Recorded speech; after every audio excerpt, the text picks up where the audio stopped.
कि G20 शिखर सम्मेलन, ये 18वां G20 शिखर सम्मेलन है और इसके लिए प्रधानमंत्री नरेंद्र मोदी भारत मंडपम में प्रवेश कर चुके हैं और औपचारिक कार्यक्रम की शुरुआत का इंतजार रहेगा। और भारत मंडपम के अंदर भी हर एक कोना विशेष रूप से सजाया गया है।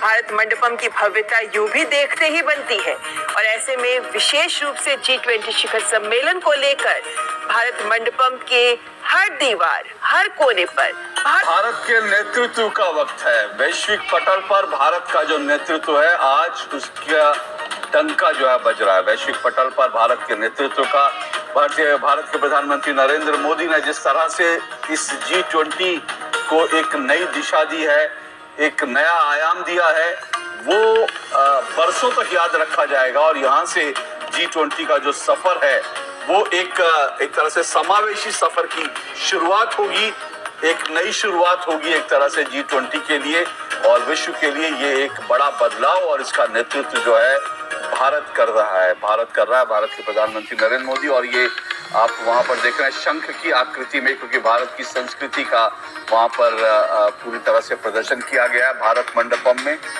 नटराज की मूर्ति और शंख की आकृति में ही ये पूरा भारत मंडपम बना है और ये दुनिया का सबसे बड़ा कन्वेंशन सेंटर है, विश्व का सबसे बड़ा कन्वेंशन सेंटर है।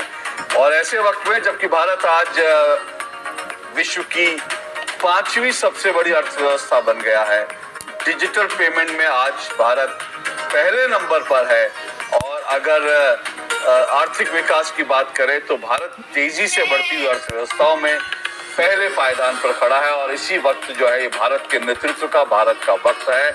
और प्रधानमंत्री नरेंद्र मोदी ने ये एक कविता भी कही थी, यही समय है, सही समय है। तो ये भारत का वक्त है, इसको हम कह सकते हैं। तो भारत मंडपम दुनिया की महाशक्तियों को एक ही मंच पर लाने के लिए तैयार और ये पहली बार होगा जब दुनिया के शक्तिशाली देशों के राष्ट्राध्यक्ष दिल्ली में एक साथ एक ही वक्त पर G20 शिखर सम्मेलन में शामिल हो रहे हैं। और भारत ने अपनी अध्यक्षता में ये भी सुनिश्चित किया है कि जो आमंत्रित देश हैं उनमें भी उभरती हुई अर्थव्यवस्थाएं, विकासशील देश भी शामिल रहे। और ऐसे में अफ्रीकी संघ को भी यहां आमंत्रित कर एक संतुलन बनाने का भी प्रयास किया गया है। तो अब कल तक भारत की राजधानी नई दिल्ली का ये भारत मंडपम, जिस पर पूरे विश्व की निगाहें रहेंगी, क्योंकि यहाँ से जो संदेश विश्व को दिया जाएगा, दिल्ली घोषणा पत्र के माध्यम से जो बड़े बिंदु सामने निकल कर आएंगे, वो विश्व के भविष्य को भी बहुत हद तक प्रभावित करेंगे। और इसीलिए भारत मंडपम, उस पर लगी है सारे विश्व की नजरें। और नटराज की ये मूर्ति जो ये भी साबित करती है कि किस तरीके से भारत अपनी शाश्वत परंपराओं और आधुनिकता का समावेश लेता हुआ आगे बढ़ रहा है।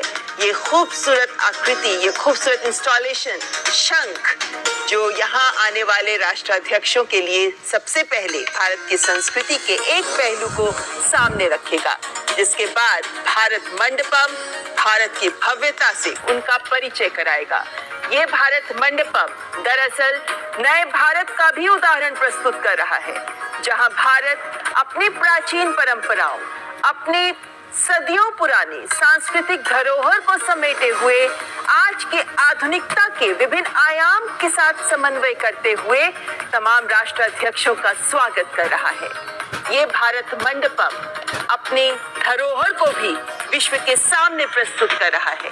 ये भारत मंडपम जो नए भारत का उदाहरण प्रस्तुत कर रहा है। ये भारत मंडपम जो केंद्र बन रहा है G20 के मंच के लिए एक नई दिशा देने का। और यही भारत मंडपम जहां अब से कुछ ही पलों के बाद विभिन्न देशों के राष्ट्राध्यक्ष, विभिन्न अंतर्राष्ट्रीय संस्थाओं के प्रमुख, जिन्हें विशेष रूप से आमंत्रित भी किया गया है और जो हर G20 शिखर सम्मेलन का हिस्सा भी रहते हैं, उन सबके अध्यक्ष भी यहाँ जब उनका आगमन होगा तो प्रधानमंत्री स्वयं उनका स्वागत करेंगे। आधिकारिक औपचारिक शुरुआत कुछ ही पलों बाद, लेकिन फिलहाल इस वक्त मौसम भी साथ देता नजर आ रहा है और आज सुबह ही हमने देखा किस तरीके से रात को तेज वर्षा हुई और उस वर्षा के बाद दिल्ली का मौसम सुहावना हो गया है और जिस तरीके से हवाएं चल रही हैं ये भी दिखाता है कि आज का जिस शिखर सम्मेलन का आगाज हो रहा है वो एक बेहतर आयाम तक पहुंचेगा। इस बात